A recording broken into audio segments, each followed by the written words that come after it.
Hello guys, good morning to all of you. Welcome to learn with Lakshmi Sharma. आज है 12 जून 2023, जिसमें हम 11 जून और 12 जून दोनों के टॉप 20 करंट अफेयर्स डिस्कस करेंगे। इन टॉप 20 क्वेश्चंस के डिटेल्ड एक्सप्लेनेशन के साथ साथ इससे रिलेटेड जो भी एडिशनल इन्फॉर्मेशन होगा या जो भी एडिशनल फैक्ट्स होंगे, सारा मैं आपको कवर कराऊंगी। और इस वीडियो की पीडीएफ आप इसके डिस्क्रिप्शन लिंक पर जाकर डाउनलोड भी कर सकते हैं। ये मेरा टेलीग्राम का चैनल है, आप इसे ज्वाइन कर लीजिएगा। इस चैनल पर भी आपको डेली करंट अफेयर्स की पीडीएफ मिल जाएगी और मेरे जो भी अपकमिंग वीडियोस आएंगे उसकी भी इन्फॉर्मेशन आपको इस चैनल पर मिलेगा। और ये मेरा फेसबुक और इंस्टाग्राम का पेज है, आप इसे भी फॉलो कर सकते हो। सो गाइस, चलिए स्टार्ट करते हैं हमारे आज के इस सेशन को। Our first question is, what rank has India secured in the digital payment? Digital भुगतान में भारत ने कौन सा रैंक हासिल किया है? इसका आंसर है option D, first. Digital payment transactions में 5 कंट्रीज में से इंडिया ने टॉप किया है, जिसमें इंडिया में 2022 में 89.5 मिलियन ट्रांजैक्शंस हुए हैं। और 2022 में इन 5 कंट्रीज में जितने भी डिजिटल पेमेंट ट्रांजैक्शंस हुए हैं उसमें अकेला इंडिया में 46% ट्रांजैक्शंस हुआ है। इंडिया के बाद सेकंड रैंक पर है ब्राजील, जिसमें 2022 में 29.2 मिलियन ट्रांजैक्शंस हुए हैं। थर्ड है चाइना, जिसमें 17.6 मिलियन ट्रांजैक्शंस हुए हैं। फोर्थ है थाईलैंड, जिसमें 16.5 मिलियन ट्रांजैक्शंस हुए हैं। और फिफ्थ है साउथ कोरिया, जिसमें 2022 में 8 मिलियन ट्रांजैक्शंस हुए हैं। Next question is, India's first cannabis research project has been launched to produce medicine for which disease? किस बीमारी की दवा बनाने के लिए भारत की पहली भांग अनुसंधान परियोजना शुरू की गई है? इसका आंसर है ऑप्शन बी, कैंसर। CSIR और IIM जम्मू की कैनबिस रिसर्च प्रोजेक्ट इंडिया की ऐसी पहली प्रोजेक्ट है जिसमें कैनबिस का यूज करके कैंसर, न्यूरोपैथीज और एपिलेप्सी जैसे डिजीजों का ट्रीटमेंट किया जाएगा। और इस प्रोजेक्ट के लिए CSIR, IIM जम्मू और इंदु स्कैन के बीच एक साइंटिफिक एग्रीमेंट हुआ है, जिसमें ये मिलकर कैनबिस के यूज करके मेडिसिन बनाएंगे जिससे इन बीमारियों का ट्रीटमेंट किया जा सकता है। Next question is, Who has taken charge as the commander of Strike 1 Corps? Strike 1 Corps के कमांडर के रूप में किसने कार्यभार संभाला है? इसका आंसर है ऑप्शन ए, संजय मित्र। संजय मित्र को स्ट्राइक 1 कॉर्प्स का कमांडर अपॉइंट किया गया है। ये नेशनल डिफेंस एकेडमी और इंडियन मिलिट्री एकेडमी के एक फॉर्मर स्टूडेंट रह चुके हैं, जिन्हें स्ट्राइक 1 कॉर्प्स का कमांडर बनाया गया है। संजय मित्र को चीफ ऑफ आर्मी स्टाफ और general officer commanding in chief commendation cards 2 बार दिए गए हैं। इसके अलावा इन्हें ईस्टर्न लद्दाख में जनरल ऑफिसर कमांडिंग में इनके कंट्रीब्यूशन के लिए अति विशिष्ट सेवा मेडल भी दिया गया है। Next question is, which state will release a white paper on economic conditions of a state? कौन सा राज्य की आर्थिक स्थिति पर एक श्वेत पत्र जारी करेगा? इसका आंसर है ऑप्शन सी, हिमाचल प्रदेश। हिमाचल प्रदेश की गवर्नमेंट ने अनाउंस किया है कि वे स्टेट के इकोनॉमिक स्टेटस पर एक व्हाइट पेपर रिलीज करेगी। व्हाइट पेपर एक रिपोर्ट होता है जिसमें किसी स्पेसिफिक टॉपिक पर डिटेल्ड एक्सप्लेनेशन होता है कि प्रेजेंट में उस पर क्या प्रॉब्लम्स हो रही है या उसका क्या सोल्यूशन हो सकता है। इसके बारे में इस रिपोर्ट में डिटेल्ड एक्सप्लेनेशन किया जाता है। और अब इसके लिए एक कैबिनेट सब कमेटी बनाई गई है जिसमें ये हिमाचल प्रदेश के फाइनेंशियल स्टेटस को रिव्यू करेगी। ये सब कमेटी 2 और मीटिंग्स कंडक्ट करेगी और जो भी फाइनल रिपोर्ट होगा उसे गवर्नमेंट को सौंपेगी और ये रिपोर्ट इन्हें 1 मंथ के अंदर देना होगा। हिमाचल प्रदेश, इसकी 2 कैपिटल है। शिमला ये समर कैपिटल है और धर्मशाला ये विंटर कैपिटल है।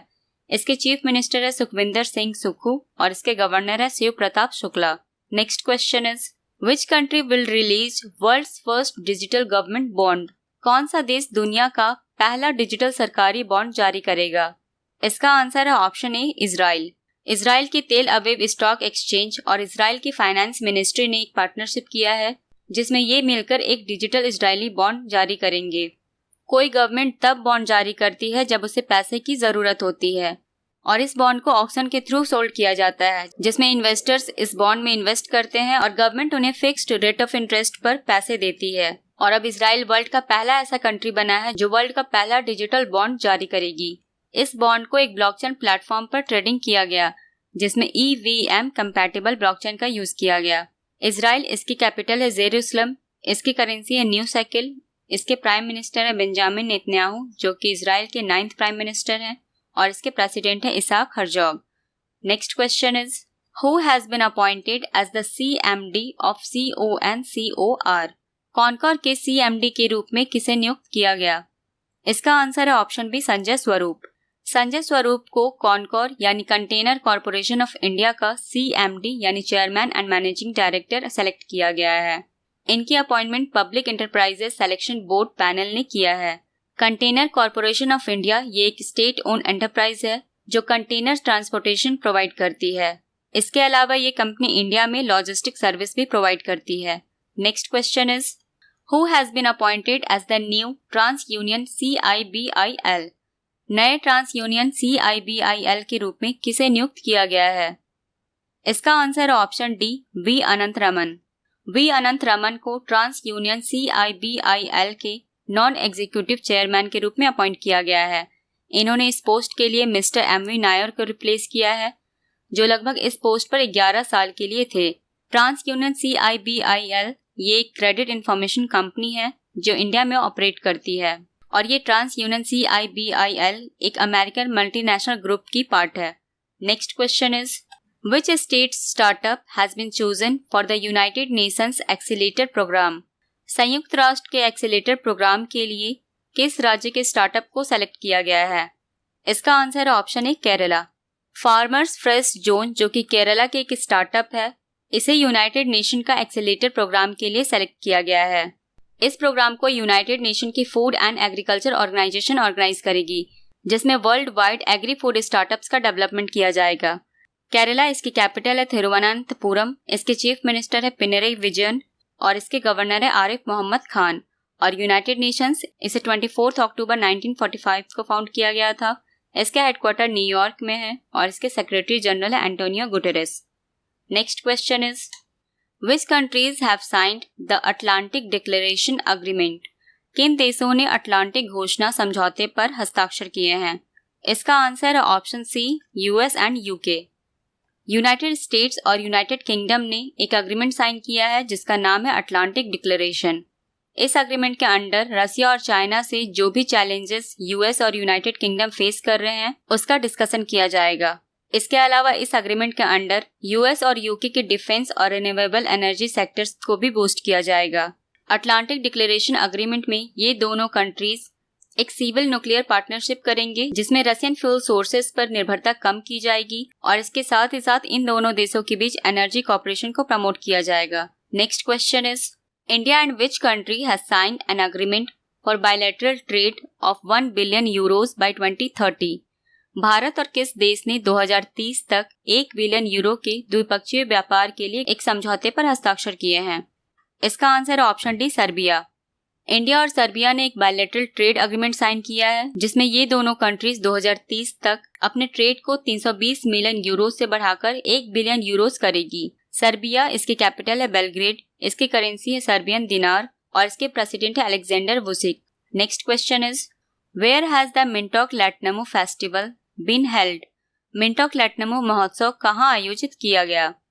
इसका आंसर है ऑप्शन बी लद्दाख। लद्दाख के कारगिल में मिंटॉक लैटिनमो फेस्टिवल को आयोजित किया गया। इस फेस्टिवल में थर्सडे या फ्राइडे को अर्ली मॉर्निंग माउंटेन साइट्स पर जाया जाता है और वहाँ पे फ्लावर्स कलेक्ट किया जाता है और इन फ्लावर्स को वहाँ के लोग उनके जो लव्ड वंस हैं, जो उनके परिवार के लोग हैं, उनके ग्रेव यानी उनके कब्र पर ये फूल चढ़ाते हैं और उनकी आत्मा की शांति के लिए प्रार्थना करते हैं। लद्दाख ये एक यूनियन टेरिटरी है। इसके लेफ्टिनेंट गवर्नर है BD मिश्रा और इसके 2 डिस्ट्रिक्ट हैं, पहला लेह और दूसरा कारगिल है। Next question is which state और UT government will cancel all challans between 2017 and 2021।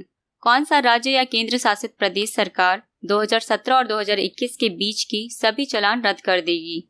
इसका आंसर है ऑप्शन बी उत्तर प्रदेश।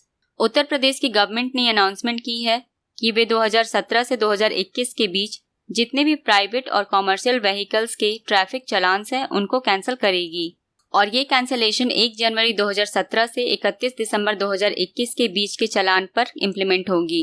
इस कैंसिलेशन में उन चलानों को इंक्लूड किया जाएगा जिनकी पेंडिंग बहुत सारे कोर्ट्स में चल रही है। Next question is which of these has been granted for life insurance business.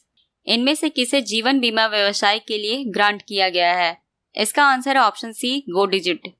Go digit ये एक जनरल इंश्योरेंस कंपनी है जो अब तक लाइफ इंश्योरेंस प्रोवाइड नहीं करती थी, लेकिन अब इसे IRDAI यानी insurance regulatory and development authority of India इसने लाइफ इंश्योरेंस बिजनेस का लाइसेंस इसे दे दिया है और अब गो डिजिट लाइफ इंश्योरेंस बिजनेस भी चला सकती है। गो डिजिट ये कनाडा की फेयरफैक्स ग्रुप के द्वारा सपोर्टेड कंपनी है। गो डिजिट इसके फाउंडर है Kamlesh Goyal. Next question is which edition of अंतर्राष्ट्रीय योगा दिवस मीडिया सम्मान वॉज अनाउंस्ड। अंतर्राष्ट्रीय योग दिवस मीडिया सम्मान के किस संस्करण की घोषणा की गई है? इसका आंसर है option D second. Ministry of information and broadcasting ने हाल ही में अंतर्राष्ट्रीय योग दिवस मीडिया सम्मान का सेकंड एडिशन अनाउंस किया है। इस अंतर्राष्ट्रीय योग दिवस मीडिया सम्मान में 33 सम्मान दिए जाएंगे जो 3 कैटेगरीज में दिया जाएगा। ये है प्रिंट, टेलीविजन और रेडियो। और ये 33 सम्मान 22 इंडियन लैंग्वेजेस और इंग्लिश में दिया जाएगा। इन अवार्ड्स को best media coverage in yoga in newspaper, electronic media TV और इलेक्ट्रॉनिक मीडिया रेडियो के कैटेगरी में दिया जाएगा। और हमारे इंफॉर्मेशन ब्रॉडकास्टिंग के यूनियन मिनिस्टर कौन है? ये है Anurag Thakur. Next question is which union minister has inaugurated हमारी भाषा हमारी विरासत। किस केंद्रीय मंत्री ने हमारी भाषा हमारी विरासत का उद्घाटन किया है? इसका आंसर है option D Meenakshi Lekhi.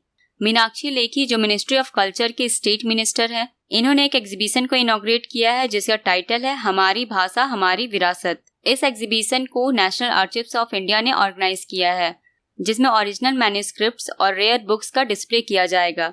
Manuscript का मतलब है पुराने टाइम में जो बुक्स लिखी जाती थी वो हैंड रिटन होती थी और ये बुक अब रेयर हो चुकी है, इसलिए अब इसका डिस्प्ले इस एग्जीबिशन में दिखाया जाएगा। इसके अलावा इस एग्जीबिशन में गिलगिट मैन्युस्क्रिप्ट को भी डिस्प्ले किया जाएगा जो इंडिया की ओल्डेस्ट सर्वाइविंग मैन्युस्क्रिप्ट कलेक्शन है। Next question is which country will deploy tactical nuclear weapons in Belarus by July 2023। कौन सा देश जुलाई 2023 तक बेलारूस में सामरिक परमाणु हथियार तैनात करेगा? इसका आंसर है ऑप्शन बी रसिया। रशिया के प्रेसिडेंट व्लादिमीर पुतिन ने अनाउंसमेंट की है कि रसिया जुलाई 2023 तक बेलारूस में टैक्टिकल न्यूक्लियर वेपन्स को डिप्लॉय करेगी, यानी वहां तैनात करेगी। और इसकी अनाउंसमेंट इन्होंने मार्च 2023 में ही कर रखी थी और अब जुलाई 2023 तक इसका डिप्लॉयमेंट किया जाएगा। अब तक रसिया में टोटल 5889 न्यूक्लियर वेपन्स हैं जो वर्ल्ड का लार्जेस्ट न्यूक्लियर वेपन कलेक्शन है। रसिया, इसकी कैपिटल है मॉस्को और इसकी करेंसी है Russian rouble. Next question is which oil and gas company has launched pilot study on E27 fuel. किस तेल और गैस कंपनी ने E27 ईंधन पर पायलट अध्ययन शुरू किया है? इसका आंसर है ऑप्शन ए HPCL। Hindustan petroleum corporation limited, इसने हाल ही में E27 फ्यूल का व्हीकल्स पर सक्सेसफुली पायलट स्टडी किया है। पायलट स्टडी का मतलब है किसी भी चीज को ऑफिशियली लॉन्च करने से पहले उसकी प्रैक्टिस की जाती है, उसकी टेस्टिंग की जाती है। इस E27 फ्यूल जिसकी पायलट टेस्टिंग की गई है, इसमें 27% इथेनॉल है और रेस्ट डीजल फ्यूल है। इस फ्यूल को सक्सेसफुली लॉन्च करने वाला HPCL पहली ऑयल मार्केटिंग कंपनी बन चुकी है जिसने इस तरह का इनिशिएटिव को लॉन्च किया है। HPCL इसे 1974 में फाउंड किया गया था और इसके CMD यानी चेयरमैन एंड मैनेजिंग डायरेक्टर हैं Pushp Kumar Joshi. Next question is which ministry has organized seminar on blue hydrogen energy security. किस मंत्रालय ने ब्लू हाइड्रोजन एनर्जी सिक्योरिटी पर एक सेमिनार आयोजित किया है? इसका आंसर है option C ministry of coal. Coal ministry ने एक सेमिनार को ऑर्गेनाइज किया है जिसका नाम है blue hydrogen energy security and hydrogen economy. इस सेमिनार में टेक्नोलॉजी का यूज करके किस तरह कोयले से हाइड्रोजन को प्रोड्यूस किया जाएगा, इसका डिस्कशन किया गया। इसके अलावा इस सेमिनार में ये भी फोकस किया गया कि इस हाइड्रोजन से कम कार्बन का यूज करके किस तरह स्टील बनाया जाए। और हमारे कोल एंड माइनिंग के यूनियन मिनिस्टर कौन है? ये है Prahlad Joshi. Next question is who has been appointed as Harvard vice president for finance and CFO। वित्त और CFO के लिए हार्वर्ड के उपाध्यक्ष के रूप में किसे नियुक्त किया गया? इसका आंसर है ऑप्शन बी रितु कालरा। रितु कालरा जो कि एक Indian American investment banking and financial management expert है, इन्हें हाल ही में हार्वर्ड यूनिवर्सिटी में फाइनेंस के लिए वाइस प्रेसिडेंट अपॉइंट किया गया है। इसके अलावा इन्हें चीफ फाइनेंशियल ऑफिसर का एडिशनल चार्ज भी दिया गया है। इससे पहले रितु कालरा हार्वर्ड यूनिवर्सिटी में असिस्टेंट वाइस प्रेसिडेंट थी जिन्हें फाइनेंस के लिए वाइस प्रेसिडेंट अपॉइंट किया गया है। Next question is which became first team to win all ICC trophies. ICC की सभी ट्रॉफियां जीतने वाली पहली टीम कौन बनी? इसका आंसर है ऑप्शन डी, ऑस्ट्रेलिया। ऑस्ट्रेलिया ने हाल ही में चल रहे वर्ल्ड टेस्ट चैंपियनशिप में फाइनल में इंडिया को 209 रन से हराया है और इस चैंपियनशिप को ऑस्ट्रेलिया ने पहली बार जीता है। इस विक्ट्री के साथ ही ऑस्ट्रेलिया पहली ऐसी टीम बनी है जिसने आईसीसी की सभी ट्रॉफियां जीती है, जिसमें ODI world cup, champions trophy, टी20 वर्ल्ड कप और वर्ल्ड टेस्ट चैंपियनशिप इंक्लूड होती है। ये वर्ल्ड टेस्ट चैंपियनशिप लंदन के कैनिंगटन के ओवल स्टेडियम में आयोजित की गई थी, जिसमें इंडिया रनर अप रही और ये लगातार दूसरी बार है जब इंडिया वर्ल्ड टेस्ट चैंपियनशिप में रनर अप रही है। सो गाइज, ये थे आज के top 20 questions. Now it's time for quiz. ये पिछले वीडियो का क्वेश्चन है जिसका आंसर था ऑप्शन ए, मुथामिस सेल्वी। अगले क्वेश्चन का आंसर आपको कमेंट सेक्शन में देना है। So the question is, which bank has launched I am Adyar, Adyar is me campaign? किस बैंक ने I am Adyar, Adyar is me अभियान शुरू किया है? आपके ऑप्शन है bank of Maharashtra, federal bank, Indian overseas bank या कर्नाटका बैंक। इसका आंसर आपको कमेंट सेक्शन में देना है। सो गाइज, आज के वीडियो में बस इतना ही। अगर वीडियो आपको पसंद आई तो इस चैनल को सब्सक्राइब कीजिएगा, लाइक कीजिएगा और ज़्यादा से ज़्यादा इस वीडियो को शेयर कीजिएगा। Thanks for watching guys and have a good day. Bye bye.